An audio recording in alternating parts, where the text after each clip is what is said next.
It is my privilege to introduce our next speaker, Dr. David W. Orr.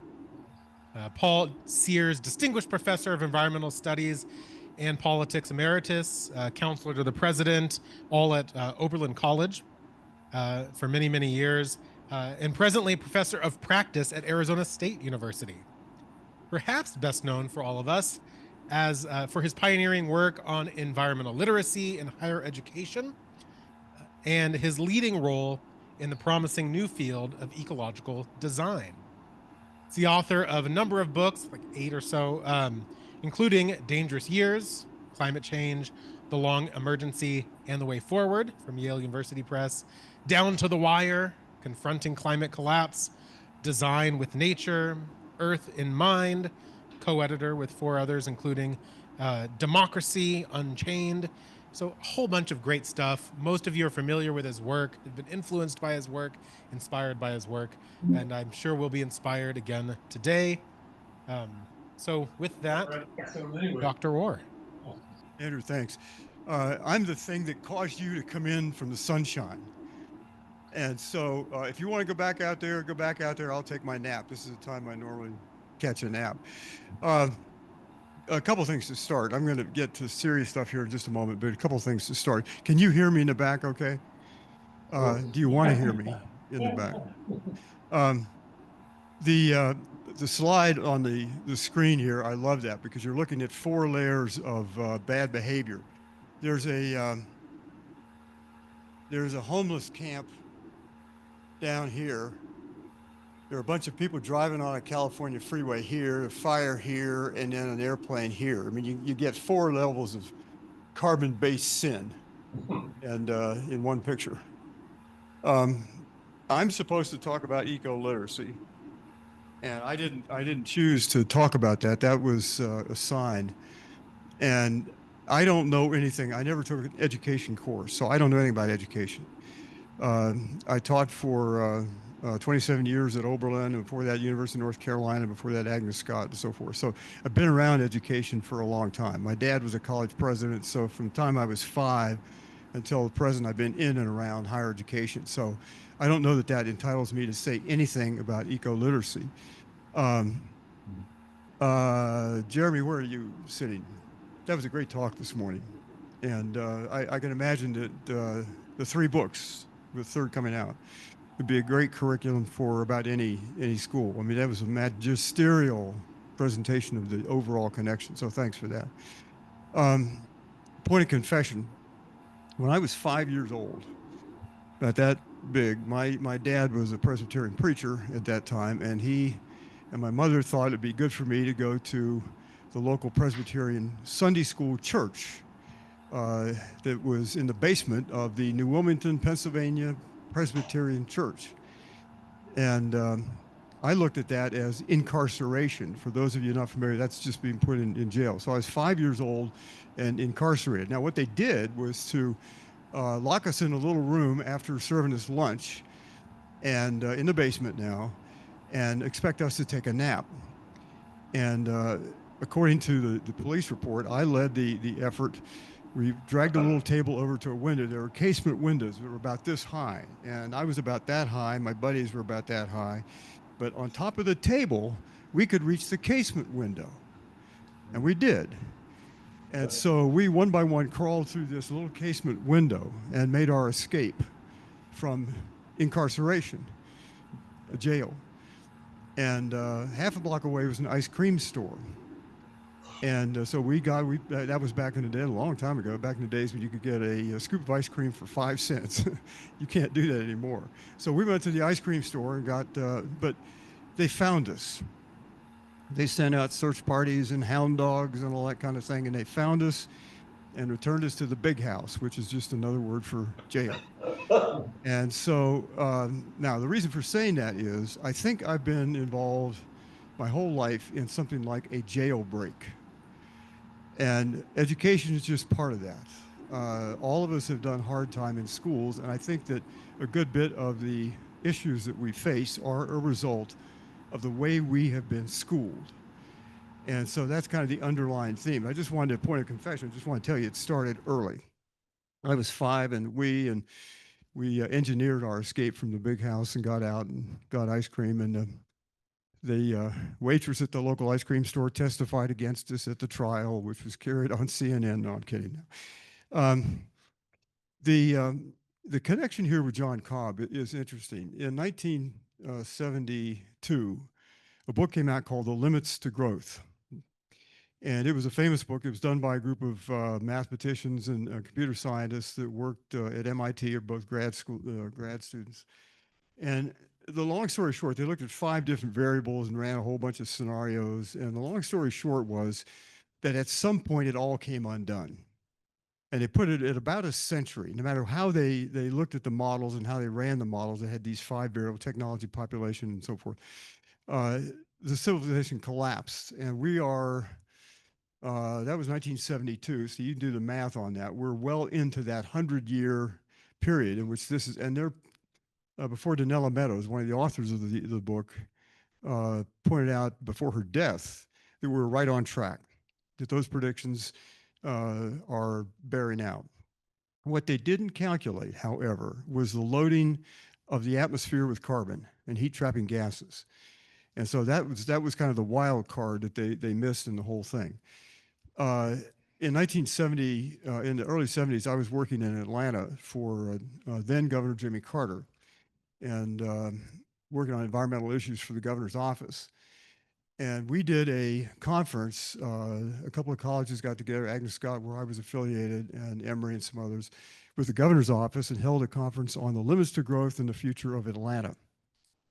It was a 3-day event. We brought in people from the Limits to Growth team and Ralph Nader and a bunch of people. And so it was a major event, and the media covered it all and so forth. Uh, about 12 years ago, or maybe a little bit longer back than that, Jimmy Carter and I were having dinner together at an event.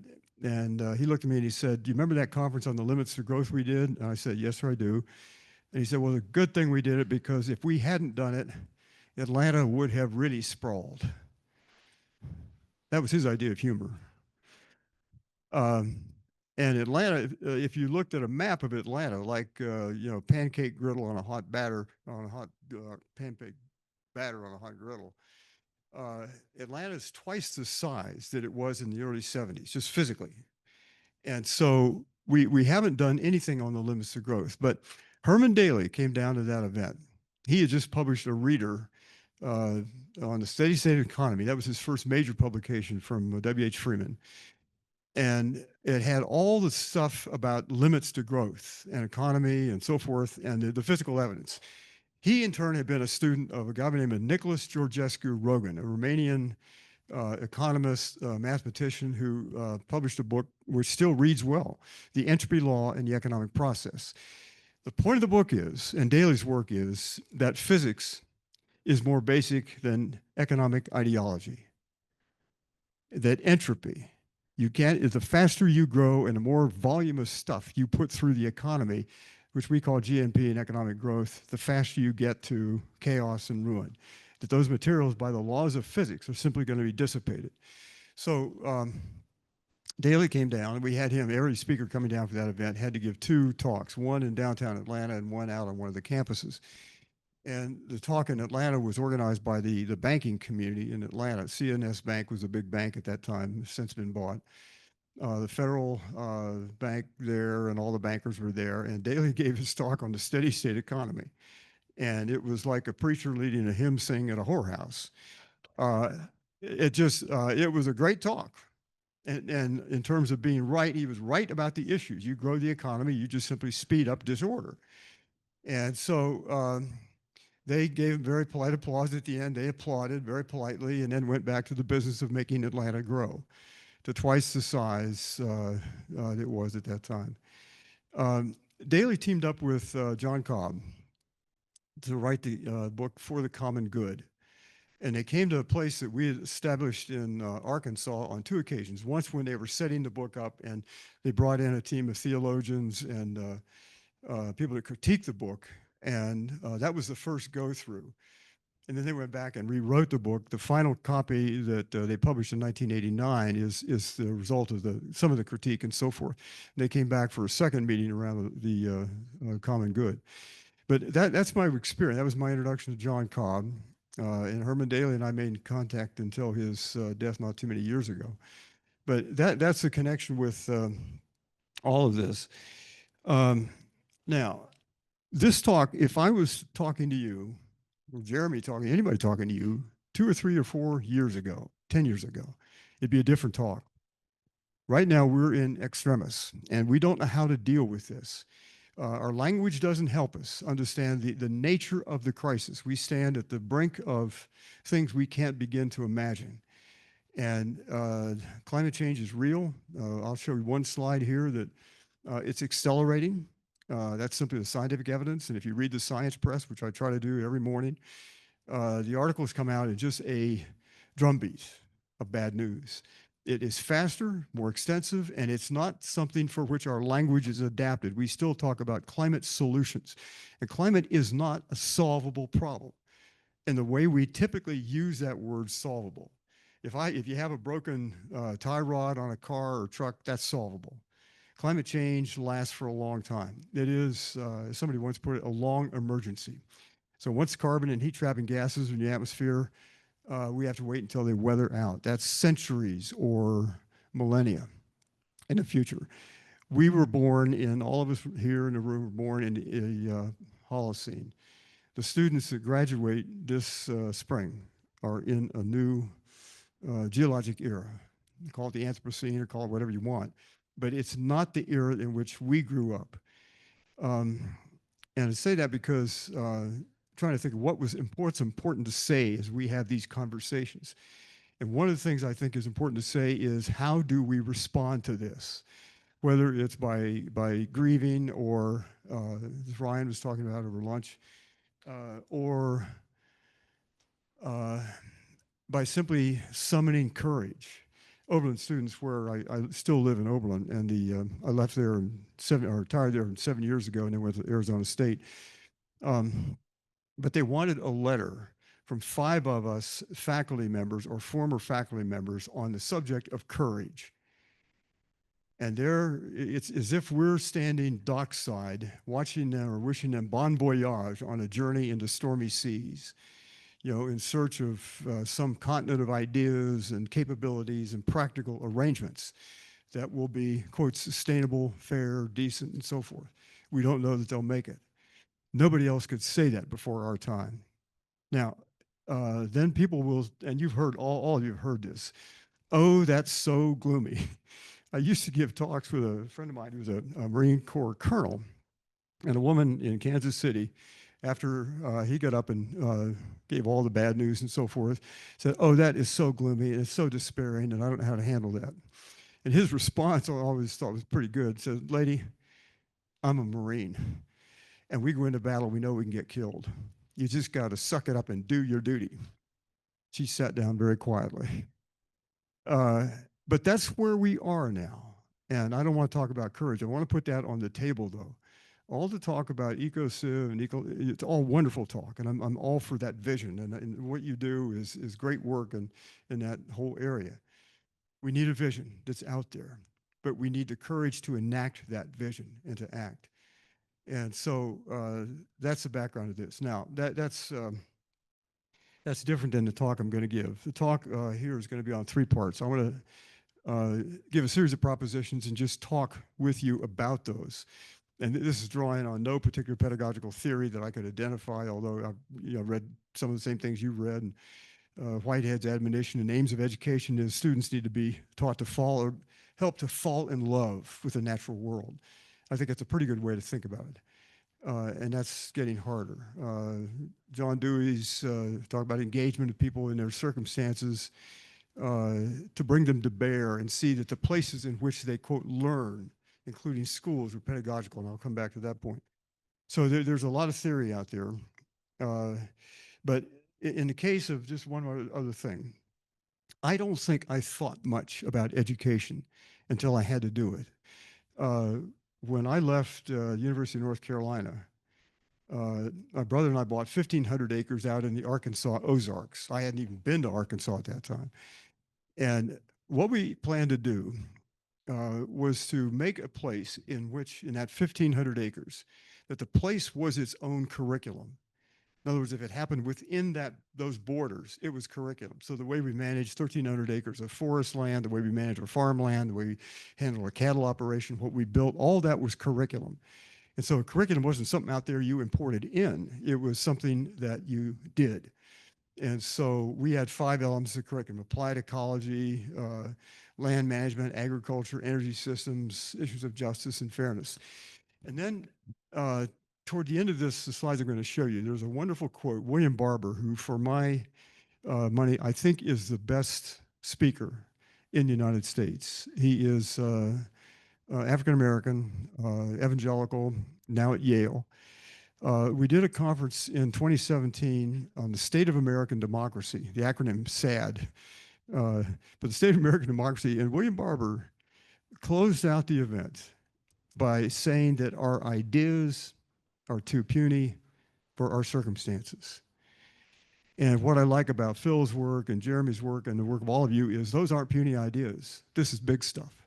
And our culture needs those large ideas right now. It needs some capacity to disseminate those, and that's what we call education. But I think it's a hard thing. Anyway, what I'm going to be describing here is kind of the essence, kind of distilled essence of my involvement in education over the last 40, 45 years. And a lot of it came out of that experience in Arkansas where we had to get the cows back in because they broke out of the fence. You had to deal with a broken tractor. You had to deal with all kinds of practical sorts of things. Is that on the ground type of thing. And this is, I think, kind of what I learned. It's not all of what I learned. And I tried to think about the order and sequence of this.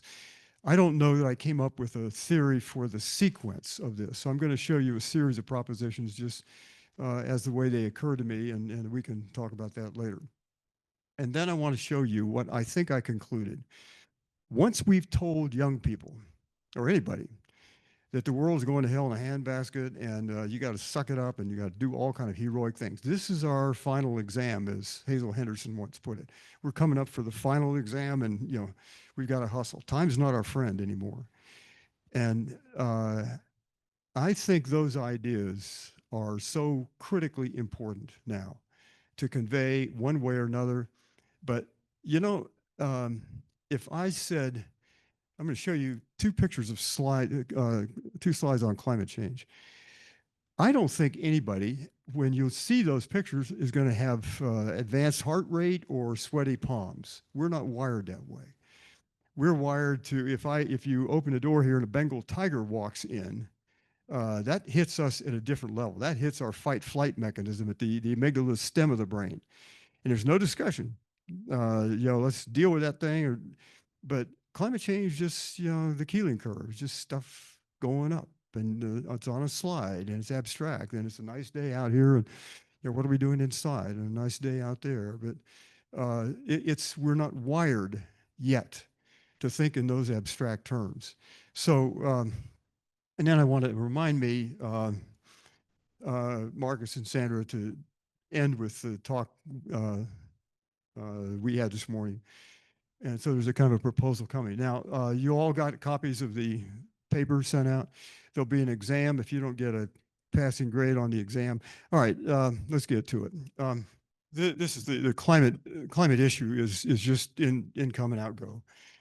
So sunlight comes in, and not all of it gets out. So heat builds up in the atmosphere. And the difference, if you look at the numbers, is about the equivalent of an incandescent Christmas tree light bulb for every square meter on Earth. And that adds up to a lot of heat.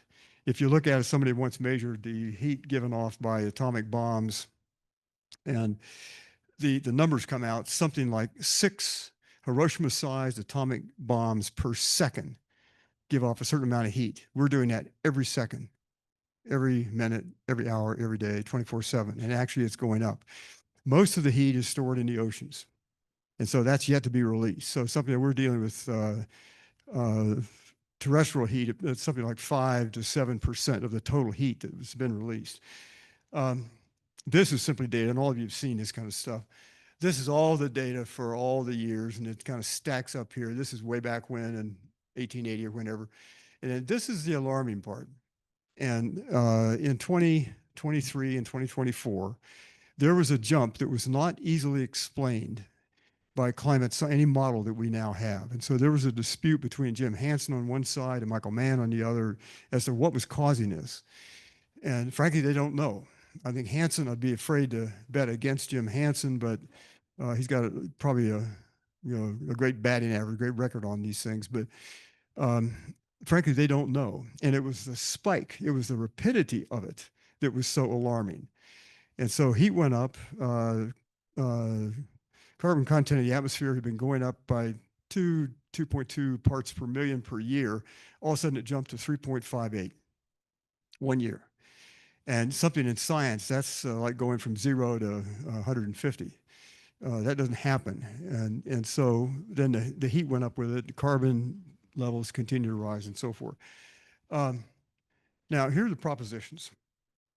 Against that backdrop and all that talk, here's what I think I've learned or suspect that I've learned. All that disorder out there starts with how we think. What happens between our ears. That is simply, it makes it an issue for all of us who deal in one way or another with education. This is the issue. And it is our flawed philosophies. It doesn't say there's one philosophy or another. One of the great things about what you're doing is to meld Eastern and Western philosophies together. And if you fail at that, I think the human enterprise will fail. What you're doing is critically important to make that nexus between those two and discard things that we don't need. And Jeremy's discussion of the economy this morning was great. I wouldn't add a word to it. Just there's a whole lot of stuff that we need to get rid of. But the laws of ecology are much more basic than the laws of Adam Smith and economics. So, and I think that the growth economy, I was thinking this as Jeremy was talking this morning, the growth economy limits what we pay attention to and what we can comprehend and see.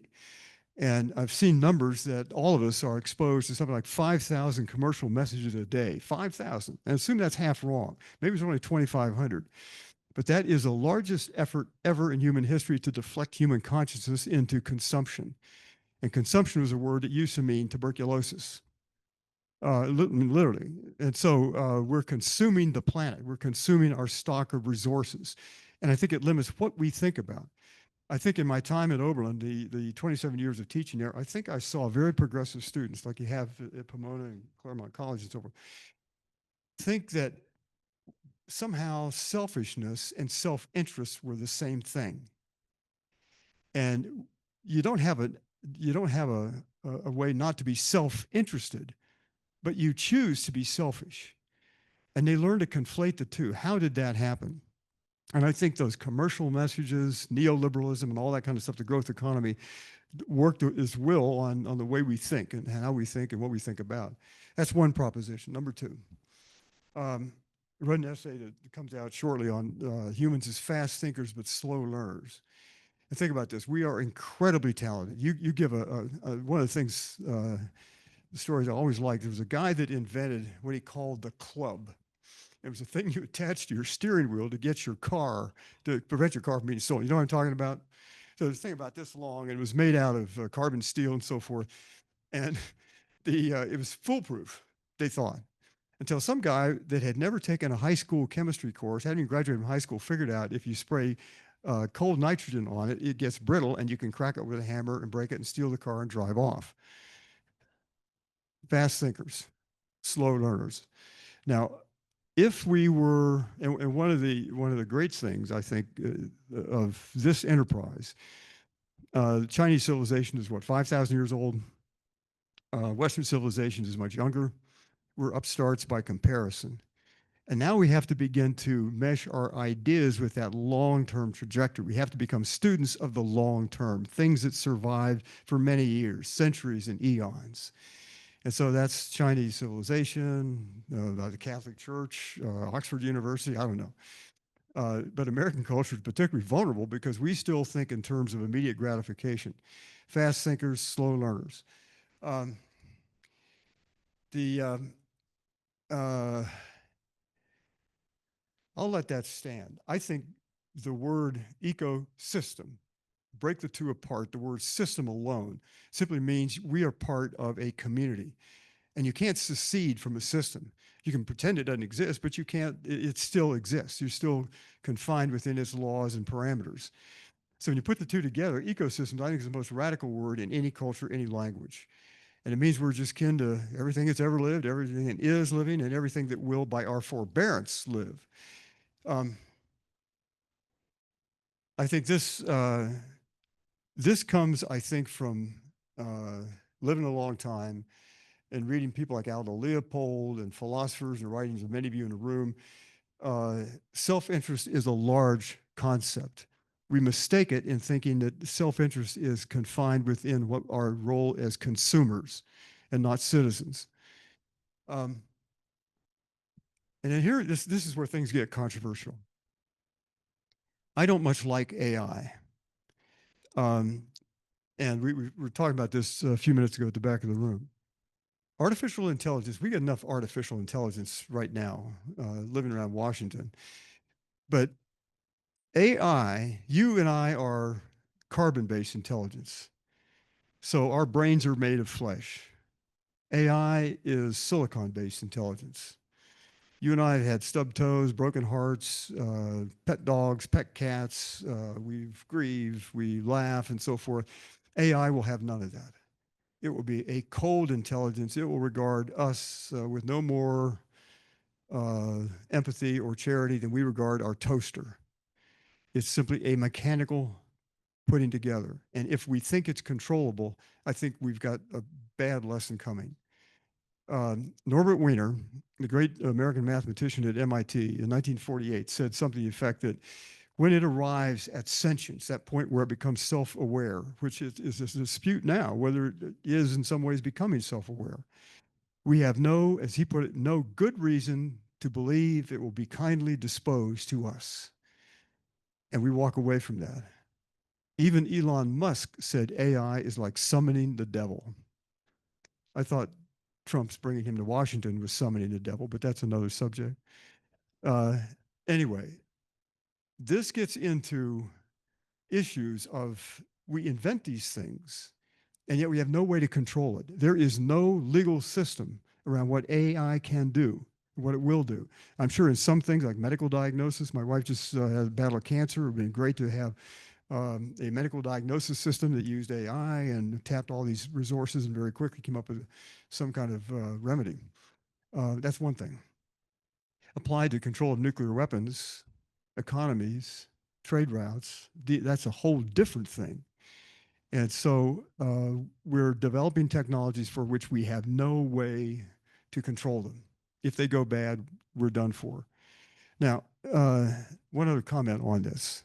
People will sometimes say, um, there's only a 50-50 chance that AI will run amok.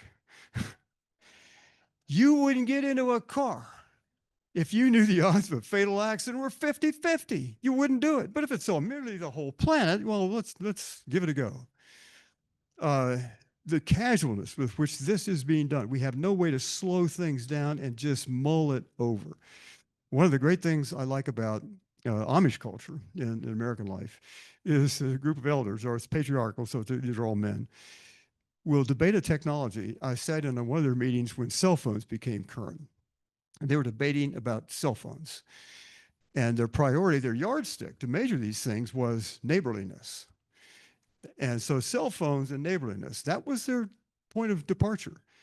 I was at the University of Virginia once when they were debating, some students organized a thing with the city council to debate about expansion of the University of Virginia and growth and so forth. And you know what they picked as their criteria? Songbirds. If it's good for songbirds, let's do it. If it's not good for songbirds, don't do it. We have no criteria except profit. AI is being brought to us by profit-making companies, and they will make a bundle. If you invested in NVIDIA or any number of these companies a while back, you're doing quite well right now. But that's and you wouldn't well, I don't want to take that any further, but just think about how we make these decisions and what's the yardstick. So, not everything that we can dream up and think up. Now, I've got to make one big caveat. If you say that there is or should be forbidden knowledge, that gets you into a can of worms because we've said that the right of free inquiry is like free speech. You ought to be able to inquire, all you want. And even if your inquiry is being funded by AI companies or whatever, or chemical companies or whatever it might be. So we've given a level of freedom to these things without understanding what the consequences might be. And again, we have no mechanism, and we very little discussion about what this stuff does. I can go back in I'm old enough to have a library that has books. Jacques Ellul on the Technological Society and System. Remember his name? Those of you old enough in the room still read well. David Ehrenfeld, longtime friend of mine, wrote great books or great writings on technology. Still, and Lewis Mumford further back. And there are writers that dealt with this. And then it's like we have cultural amnesia. And the result is when new ideas come out there in a system geared for speed, not thought. The system is geared to have a great resume in as fast a time as you can possibly get it. And you get that great resume by finding things that no one else has found, regardless of what they'll do in the world. So this is where we need large conversations. If EcoCiv is to go forward, we need some way to deal with conversations like this. And right now, we don't have any mechanism or institutions that can do that. We can talk about that more later. Wrote an article once on slow knowledge, and it turns out that the only things that we can really depend on have been around a long time. That's the classic literature, and that's stuff that we've mulled over for a long time. It's been tried and vetted. It's not all good stuff, but we prioritize new knowledge over and research over rediscovery. And I think that's the kind of stuff you put on epitaphs for whole civilizations. Um, and then here is Ian McGilchrist is one of my favorite writers. I don't claim to understand his 600-page book or whatever it is fully, but the human mind's at war with itself. And we purport to educate the brain, and most of that's the male part, the analytical part of the brain, and we leave out the feeling, humorous part of the brain. And these two parts of the brain, apparently, for people who know this stuff, are at some conflict, unresolved. And all of us probably feel that at some level when we're trying to sort through values and so forth. But we need to stop and think about what it is we're trying to get out of the mind and do. The term, excuse me, the term inverted cripple here is a term taken from Friedrich Nietzsche. And all of us have known inverted cripples. I think I am one sometimes. Just know too much about one thing. And we have to walk into the future on two legs, analytical and integrative. And they're both important. And both do them one time or another, and sometimes all the time. But that is, I think, essential for us to think about more. This is kind of disappointing to parents, especially on graduation day. You just spent $130,000 to get your kid through Oberlin, and you tell me they're a vandal? Well, yeah, in some ways. They don't want to be. Of the college students I have talked to over the years, thousands of them, they want real lives. They want jobs doing, and not just a job, they want to have a life first and values and then find a career in that. And we typically put career first, find out how you make a lot of money. And part of that's because you got to make a lot of money to pay your college expenses back, your college bills back. But the idea of getting a life first, that's a different educational enterprise. I want to talk more about that. But that is where you put your values first. And so you have a compass, not an itinerary. You know what's important to you and then find that. And I think EcoCiv, there's so many, when I thought about this, if I was a career counselor, there are so many careers in that. You've just upended the whole career market. I was on a plane once, sandwiched between a guy that worked for World Federation of Wrestling and another guy on the other side. I was in the middle seat, who claimed to have a role in developing the most advanced kitty litter. That was a long trip.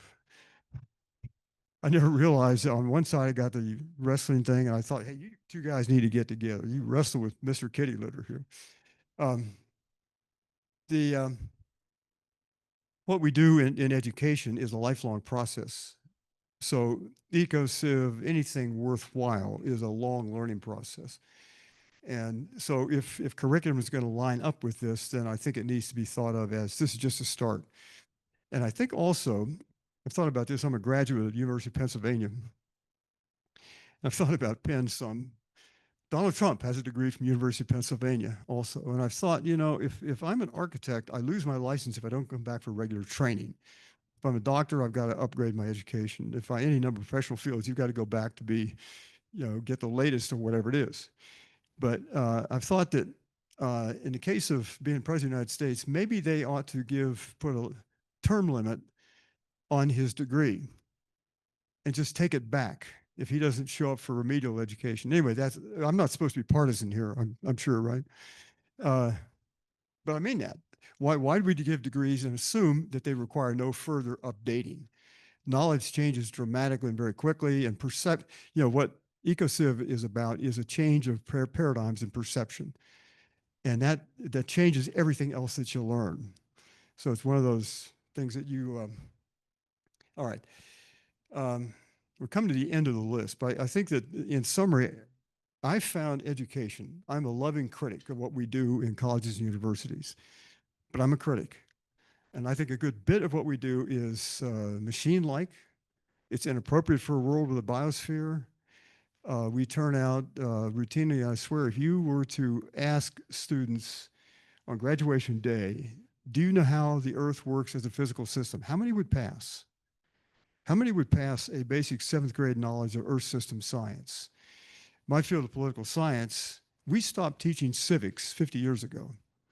How many would pass a basic course on, or a basic test on the principles of democracy? And those two, I think, are related. That's a different subject, but those two are related things. And then here, the last three. Most of what we learn quickly is by seeing.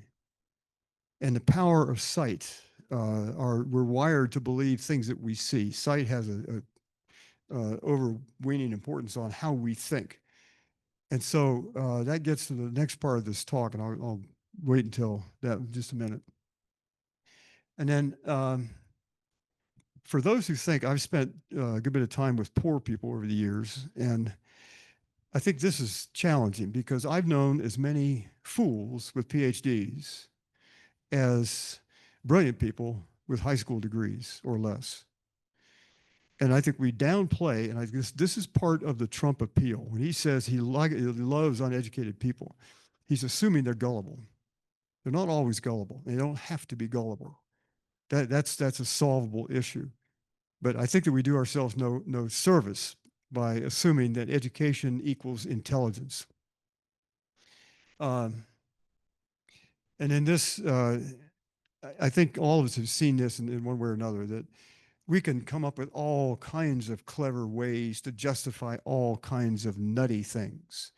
We're really good rationalizers. And this goes back to David Hume and all the critics of philosophy that made the same point. But this is an issue of how we learn to rationalize awful behavior. My reading back here the last day or two, or last day, has been on Sinclair Lewis's book, It Can't Happen Here, which is a story about fascism breaking out in the United States. He wrote it in 1935. And if you read that book, it reads like its current headlines. But the rationalizations behind a good bit of what passes for headlines by very prominent, very quote, otherwise smart people is an issue. Now, I think that I'm going to make one major amendment to college curriculum, and I suggest that nobody, whatever the field is, should graduate without understanding what planet they're on, how it works, Earth system science. That'll be basic. Whether you're going into business or whatever the field is, you ought to have Earth system science. And then secondly, you shouldn't be able to graduate without understanding the basic principles of democracy, democratic life.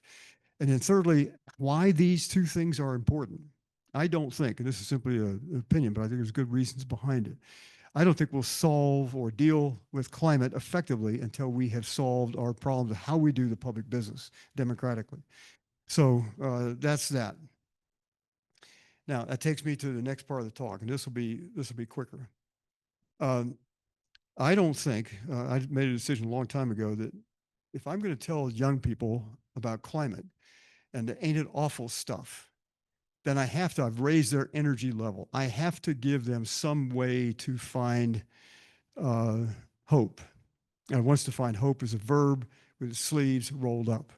You're not hopeful if you're not doing anything. If you're not doing anything, it's easy to fall in despair or be optimistic, but hope requires action.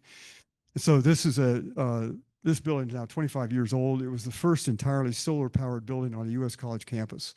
It's also a zero discharge building. This part of the building is a John Todd designed living machine. So you flush a toilet and the water goes into an indoor wetland. And it's worked for 25 years. It's 14,200 square feet, so it's not a large building as these things go, but it was proof of concept that you can power a building, 14,200 square feet, by sunshine, even in a state where sunshine is still a theory. You don't have that problem out here. You got sunshine every day. I mean, this is terrible. I had to call the weatherman to find out what the bright light was up in the sky this morning. Um, but this was a project done by students 25 or 27 years ago. We got a group of students together. The college kind of orphaned the project. So we had about 250 students that worked on the design of this building. Now, what that did was a couple things. One is when the building got built, it showed them that the world was still rich in possibilities. We can still do things. And it's not the only thing you do. It's just one way to, you tell them the world is going to hell in a handbasket. Can you design and build a solar powered building in Ohio? The second thing I think it taught them is that the world has, there's smart people and they're a dime a dozen. Colleges and universities hire them all the time. Smart and courageous people are a different thing. And it put them face to face with engineers and architects and landscape architects and bankers and so forth, the people who make things happen in the world. And that was important because they now had a face with a quality of courage and creativity and so forth. It wasn't just a smart idea flung out into the ethosphere. It was actually ideas that bundled together, and the result was a building. And then I think came back from a couple of weeks ago from a talk to architects out in Portland, Oregon. And one of the gratifying things was a number of students who went to Oberlin and were influenced directly or indirectly by that building. It gave them a visual thing to think that they could go into architecture or development or anything where you begin to take materials and so forth and weave it together into a structure. That's the inside of the building. Second project was this. This is an entirely solar-powered hotel. And this is the last project I worked on before I resigned or retired from Oberlin. Students worked on this building also. This is a hotel part is here, conference center here. There's a series of offices and then commercial space down here. It was a $34 million project. And again, this was also entirely solar powered. So can you get to that part of EcoCiv? How do we power things? And the question then is not a technological issue. It's a leadership issue. Politics and leadership and so forth, that's the thing that holds us back or will take us forward. This is a 13-acre solar array that part of it powers the hotel. About 2/3 of this is other stuff, but a third of it is used to power the hotel. But entirely, over a course of a year, it is entirely solar powered. Then one of the other stories, this is one of several I could show you. The kids that worked on these projects went out and did things. This is the first project done by 3 graduates. When the Lewis Center was just finished, they graduated from Oberlin College, started a ecological development company. And if EcoCiv is going to amount to anything, you're going to have people who know how to build things and make things and reconstruct things. I mean, you're going to need practical skills. So these were 3 kids from a liberal arts college who had the audacity, they had courage to go start a development company. And the city fought them tooth and nail. But this is right across the street from the hotel is right over here. East College Street project, there's a third building behind this. It's 35 condominiums and commercial space down below and restaurants and so forth. They made a go of it. And then they went down to Cleveland, a Rust Belt city, and began to do the same thing in Cleveland. And so they now got a series of projects, 7 or 8, and then a Jewish seminary, or probably a Jewish synagogue, gave them a 20-acre site on the east side of Cleveland and a synagogue that is theirs to use. And so what they did was put together an arts and society and humanities program that's now affiliated with Oberlin College. So a way to take those skills and come back into the educational world and all kinds of things. So the point of this is you can do stuff. And these kids go on to be inspired. Now, a question came up this morning between, your name is Jay. Your question was a really good question. And my heart's with you on all that stuff. I think Jeremy's point was big picture, and that was designed to do that. But the bridge between your good question and Jeremy's great presentation is those little things have inordinate capacity to make things happen. You go to scale. And so if I was to list the number of things that happened after the Lewis Center was done, the revolution in architecture on college campuses, the design professions changed, kids open up. And now if you don't build a green building, a solar powered building, you're wasting money. If you don't do it green, you're wasting people's psyche and you're building ugly stuff. So, I mean, there's a bridge between these. And part of the question for EcoCiv is to take your question and begin to figure out how to take it to scale. Jeremy's issue is going to be how you weave that into that larger narrative. But that's exciting stuff, and that's where the conversation should go. These are the three kids that I referred to that did the development in Oberlin and in Cleveland. And they were penniless. They had no money. They had no backers. They scrimped, they saved, they made things happen. And the story is one of absolute incredible courage and creativity. Now, I want to draw this down into a final conclusion here. This is Ann Whiston-Spirn, who's a great landscape architect at MIT. I think she's still at MIT or Harvard one. But she puts this into a dialogue. We've got to do this and this. There's irony and paradox in all this stuff.